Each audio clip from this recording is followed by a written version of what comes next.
ప్రేమని పండగలా సెలబ్రేట్ చేసుకునే లవర్స్ అందరూ ఎదురు చూసిన ఏ దిల్ హై ముష్కిల్ ట్రైలర్ రిలీజ్ అయింది.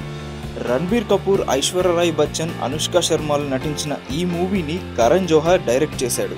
ఇక ట్రైలర్ చూస్తే అదిరిపోయింది. లవ్, ఫ్రెండ్షిప్ల మధ్య సాగే సాఫ్ట్ రొమాంటిక్ డ్రామా అని తెలుస్తుంది. రణబీర్ కపూర్ యంగ్ అండ్ క్యూట్గా కనబడుతున్నాడు. ఇక ఈ సినిమాకి ఐశ్వర్య రాయ్ పెద్ద ఆకర్షణ. అనుష్క శర్మ డల్ అయిందనే చెప్పాలి. ఎందుకంటే అనుష్కని పూర్తిగా ఐశ్వర్య రాయ్ డామినేట్ చేసేసింది.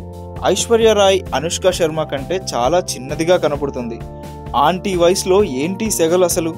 ట్రైలర్ చూస్తున్నంతసేపు చూపు తిప్పనివ్వకుండా చేసిన ఒకే ఒక్క మాయా లేడీ ఐశ్వర్య రాయ్.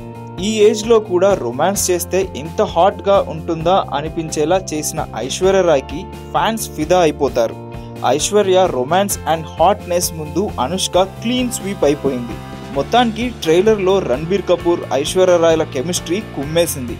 ఏ దిల్ హై ముష్కిల్ మూవీ దీపావళి కానుకగా అక్టోబర్ 28న రిలీజ్ కానుంది.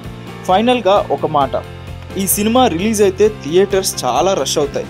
దానికి పూర్తి బాధ్యత మాత్రం ఐశ్వర్య రాయ్దే.